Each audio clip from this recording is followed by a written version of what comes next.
Test वाला के YouTube channel में आप सभी का स्वागत है। हमारा पेपर GS2 की यूनिट 1 चल रही है, जिसमें आज का हमारा टॉपिक रहेगा केंद्र राज्य संबंध। इसकी भूमिका देख लेते हैं। भारत के संविधान के अनुच्छेद 1 में उल्लेख किया गया है कि भारत अर्थात इंडिया राज्यों का संघ है। भारत में शासन को संघीय प्रणाली के रूप में अपनाया गया है। देखिए, समस्त शक्तियाँ जो हैं वो केंद्र और राज्यों के बीच संविधान के प्रावधानों के अनुसार विभाजित की गई हैं। ठीक है। ये जो संघात्मक शासन व्यवस्था है, ये हमने कनाडा के संविधान से लिया। भाग 1 अनुसूची 1 व अनुच्छेद 1 में आपको संघीय शासन व्यवस्था का जो स्वरूप है वो देखने को मिलता है। ठीक है। इसके बाद देखिए, ये जो केंद्र राज्य संबंध है, इनको 3 भागों में विभाजित किया गया है। पहला है विधायी संबंध, इसके बाद प्रशासनिक संबंध, देन आएगा आपका वित्तीय संबंध। संविधान के भाग 11 और भाग 12 में दिए गए हैं। ठीक है। तो इसमें आपके आर्टिकल 245 से शुरू होते हैं तथा आर्टिकल 295 तक आपके ये तीनों संबंध आपके बताए गए हैं। विधायी संबंधों की शुरुआत आर्टिकल 245 से होती है। संविधान की 7वीं अनुसूची में विधि निर्माण के विषयों को केंद्र व राज्य के मध्य 3 सूचियों में बांटा गया है। ये आर्टिकल 246 में दिया गया है। केंद्र राज्य के बीच विधायी शक्तियों का विभाजन। ठीक है। तो देखिए, इसमें संघ सूची, राज्य सूची और संवर्ती सूची है। संघ सूची में आपके 100 विषय हैं, राज्य सूची में 61 विषय हैं और संवर्ती सूची में आपके 52 विषय हैं। नेक्स्ट आता है आर्टिकल 245(2). यह प्रावधान करता है कि संसद भारत ही नहीं, भारत के राज्य क्षेत्र के बाहर भी कानून बना सकती है। ठीक है। आर्टिकल 245(1). संसद पूरे भारत या इसके किसी भाग के लिए कानून बना सकती है और किसी राज्य का विधानमंडल संपूर्ण राज्य या किसी भाग के लिए ही विधि बना सके। तो संसद है वह भारत के संपूर्ण भूभाग के लिए अथवा किसी एक क्षेत्र के लिए भी कानून बना सकती है, जबकि जो विधानमंडल होगा वह केवल उस राज्य के लिए ही कानून बना सकेगा। इसके बाद अनुच्छेद 248, इसमें अपशिष्ट शक्तियों का वर्णन मिलता है। अपशिष्ट शक्तियाँ संसद के पास हैं, ना कि राज्यों के पास। ठीक है। ये आपका USA में देखा जाएगा तो वहाँ पे क्या है, स्टेट के पास भी शक्तियाँ हैं और केंद्र के पास भी शक्तियाँ हैं। ठीक है। इसके बाद आर्टिकल 248(1), संसद को किसी ऐसे विषय के संबंध में जो संवर्ती सूची या राज्य सूची में शामिल नहीं है विधि बनाने की अनन्य शक्ति है। आर्टिकल 248(2), यह प्रावधान करता है कि ऐसी शक्ति के अंतर्गत ऐसे कर के अधिरोपण विधि बनाने की शक्ति शामिल है। आर्टिकल 249, जिसमें राज्यसभा द्वारा जो राज्य सूची के विषय हैं उस पे कानून बनाने का अधिकार केंद्र को दिया जा सकता है। ठीक है। तो ये एक हो जाएगा आपको पॉइंट। इसके बाद देखते हैं हम केंद्र राज्य के मध्य प्रशासनिक संबंध। तो प्रशासनिक संबंध ये भाग 11 में अनुच्छेद 256 से 263 तक इन संबंधों की चर्चा की गई है। प्रशासनिक संबंधों से तात्पर्य है केंद्र व राज्य सरकारों के कार्यपालिका संबंधी तालमेल से है। अब देखिए, प्रशासनिक संबंध में हम 2 कैटेगरी में बांट सकते हैं, सामान्य काल में और आपातकाल। कार्यकारी शक्तियों का सामान्य बंटवारा देखते हैं। तो ये आर्टिकल 256 में, जिसमें बताया गया है कि राज्य सरकार की कार्यकारी जो शक्तियां हैं उनका प्रयोग इस प्रकार किया जाएगा कि वह संसद के क्रियान्वयन में बाधा उत्पन्न ना करें। ठीक है। यहीं आपका आर्टिकल 257 है। 257 कहता है कि राज्य के जो राज्य क्षेत्र हैं उसमें केंद्र सरकार को अपनी कार्यपालिका शक्ति का प्रयोग करने की छूट होती है। ठीक, राज्यों को निर्देश देने की केंद्र की शक्ति। ये आता है आपका आर्टिकल यह आपका आर्टिकल रहेगा 365। कृत्यों का आदान प्रदान, अखिल भारतीय सेवाएं, यह आपका आर्टिकल 312 है। तो इसमें देखिए, अखिल भारतीय सेवाओं में संसद को राज्यसभा के प्रस्ताव के आधार पर नई अखिल भारतीय सेवाओं के सृजन करने का अधिकार प्रदान है। ये राज्यों के पास नहीं है। अखिल भारतीय सेवाओं में आपके IAS, IPS तथा IFS अधिकारी आते हैं। ठीक है। इनकी नियुक्ति केंद्र सरकार के द्वारा की जाती है तथा ये राज्यों का प्रशासन में इनका पूरी तरीके से हस्तक्षेप रहता है। ठीक है। इसके बाद अन्य संवैधानिक प्रावधान रहेंगे। अन्य संवैधानिक प्रावधानों में आप लिख सकते हैं कि जैसे देखिए, राज्यपाल की नियुक्ति ये राष्ट्रपति के द्वारा होती है और राज्यपाल राष्ट्रपति के प्रसाद पर्यंत ही अपना पद धारण करता है। इसके बाद राज्य के निर्वाचन आयुक्त हैं, उनकी नियुक्ति। ठीक है। संयुक्त लोक सेवा आयोग के अध्यक्ष और सदस्यों की नियुक्ति ये भी राष्ट्रपति के द्वारा की जाती है। इसके अलावा आपका अंतर्राज्यीय जल परिषद, अंतर्राज्यीय संबंध। ठीक है। तो ये इस तरीके से अन्य संवैधानिक प्रावधान हो जाएंगे आपके। इसके बाद देखते हैं हम, अगला नेक्स्ट पॉइंट रहेगा आपका संविधानेतर प्रावधान। ठीक है, तो इसमें ऐसे सलाहकारी निकाय जो केंद्र तथा राज्यों के बीच समन्वय बढ़ाने के लिए स्थापित किए जाते हैं, उनकी अध्यक्षता केंद्र द्वारा नियुक्त पदाधिकारी करता है। ठीक, इसके बाद आता है आपका आपातकाल में प्रशासनिक संबंध। तो देखिए, आपातकाल में आपके अनुच्छेद 352, इस अनुच्छेद में यह बताया गया है कि केंद्र सरकार को यह शक्ति हासिल है कि वह किसी भी विषय पर राज्य को निर्देश दे सकता है। आर्टिकल 356 ये आपका राष्ट्रपति शासन है। तो इसमें राष्ट्रपति शासन में क्या रहता है कि राज्य की सरकार को बर्खास्त कर दिया जाता है तथा वहाँ की संपूर्ण प्रशासनिक शक्तियाँ केंद्र के हाथ में आ जाती हैं। आर्टिकल 360 वित्तीय आपातकाल है।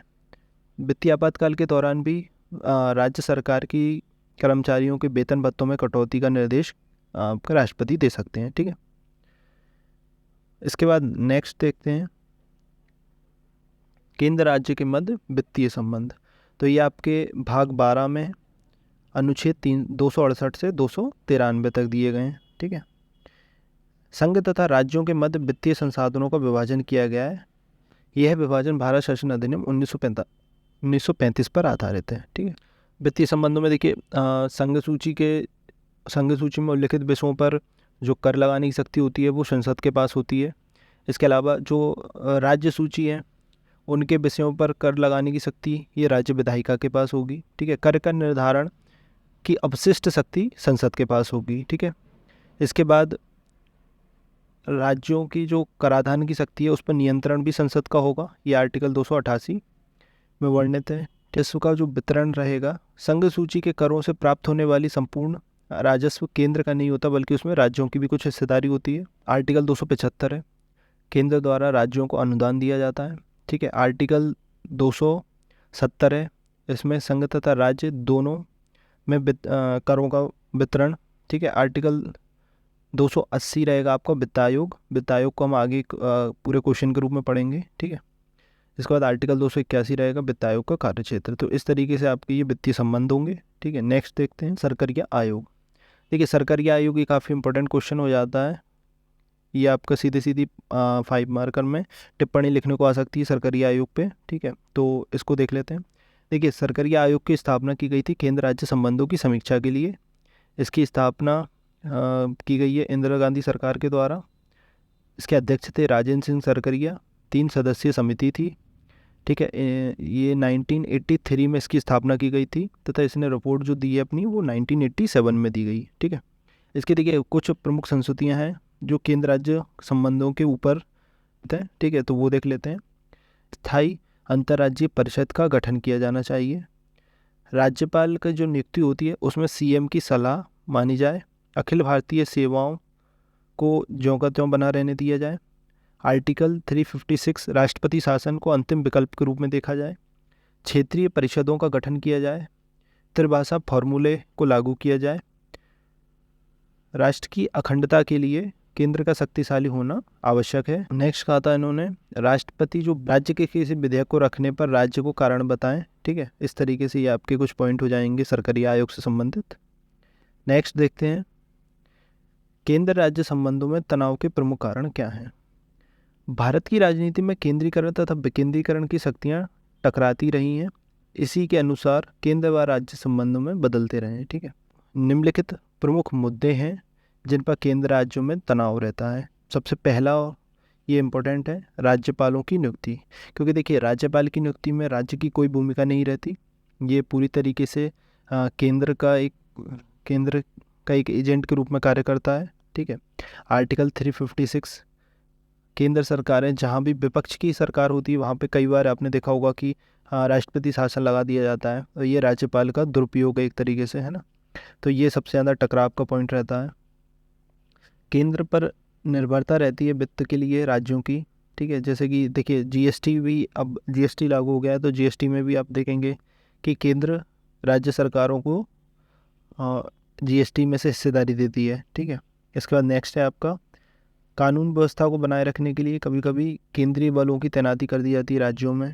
ठीक है, एक ये पॉइंट हो जाता है। राज्य नीतियों के अनुपालन में नीति आयोग की भूमिका। के बाद नेक्स्ट देखते हैं वित्त आयोग। तो ये वित्त आयोग आपका सीधा 5 मार्कर में क्वेश्चन बन सकता है। तो देखिए, ये आर्टिकल 280 में दिया गया है। ठीक है, वित्त आयोग की स्थापना कौन करता है? राष्ट्रपति करता है। इसमें एक अध्यक्ष और 4 सदस्य होते हैं। 5 वर्ष के लिए इसकी स्थापना की जाती है। ठीक है, इसके अध्यक्ष की जो योग्यताएं हैं वह संसद, तो पहला रहेगा इस पर संसद द्वारा नियुक्ति की जाती है। अध्यक्ष को सार्वजनिक क्षेत्र का अनुभव होना चाहिए। हाई कोर्ट के न्यायाधीश की योग्यता होनी चाहिए। वित्त विषय का ज्ञान होना चाहिए। इसके कार्य व क्षेत्राधिकार आर्टिकल 281 में दिए गए हैं। राज्यों के मध्य वित्त बंटवारे का निर्धारण करना, अनुदान संचित निधि में से राज्यों को अनुदान की सिफारिश करना, निर्दिष्ट कार्य जो राष्ट्रपति द्वारा सौंपे जाते हैं। इसके बाद नेक्स्ट क्वेश्चन देखते हैं। भारतीय संघ की प्रकृति पूछ ले आपसे, या उसकी विशेषताएं पूछ ले, या उसका स्वरूप पूछ ले। ठीक है, तो ये इंपॉर्टेंट रहेगा आपका क्वेश्चन। 5 मार्कर में ये क्वेश्चन आपका बन सकता है। तो देखिए, इसमें आप लिख सकते हैं कि भारतीय संघ का जो ढांचा है वह कैसा है? संघात्मक है। संघात्मक स्वरूप जो ये कहाँ से लिया हमने? कनाडा के संविधान से लिया गया है। ठीक है, इसके बाद देखिए, भारतीय संघ की जो प्रकृति है वह संघात्मक व एकात्मक दोनों ही स्वरूपों में परिलक्षित होती है। ठीक है, तो आप संघात्मक में क्या क्या पॉइंट लिख सकते हैं कि देखिए, एक तो शक्ति विभाजन, जैसे कि आपका 7वीं अनुसूची में केंद्र व राज्यों के मध्य शक्तियों का विभाजन है। ठीक है, संविधान को सर्वोच्च माना गया है। संविधान लिखित संविधान है। न्यायपालिका की स्वतंत्रता है। राज्यसभा में देखिए राज्यों का प्रतिनिधित्व भी है। संविधान संशोधन 368, इसमें राज्यों का भी योगदान रहता है। जैसे जो विशेष बहुमत, जो विशेष संशोधन होते हैं उनमें आधे से अधिक राज्यों की मंजूरी आवश्यक होती है। ठीक है, इसके बाद आपका केंद्र व राज्यों में पृथक सरकारें हैं। तो ये सारे पॉइंट आपके संघात्मक स्वरूप को प्रदर्शित करते हैं। इसके बाद देखिए, एकात्मक जो स्वरूप है उसमें क्या क्या पॉइंट बनेंगे आपके? पहला पॉइंट रहेगा आपका कि एकल संविधान है, एकल नागरिकता है। आर्टिकल 5 में देखिए, आर्टिकल आप जरूर लिखिएगा, जितने भी पॉइंट लिखे हैं आपको उससे संबंधित आर्टिकल जरूर मेंशन करना है। ठीक है, एकल न्यायपालिका है, आर्टिकल 124।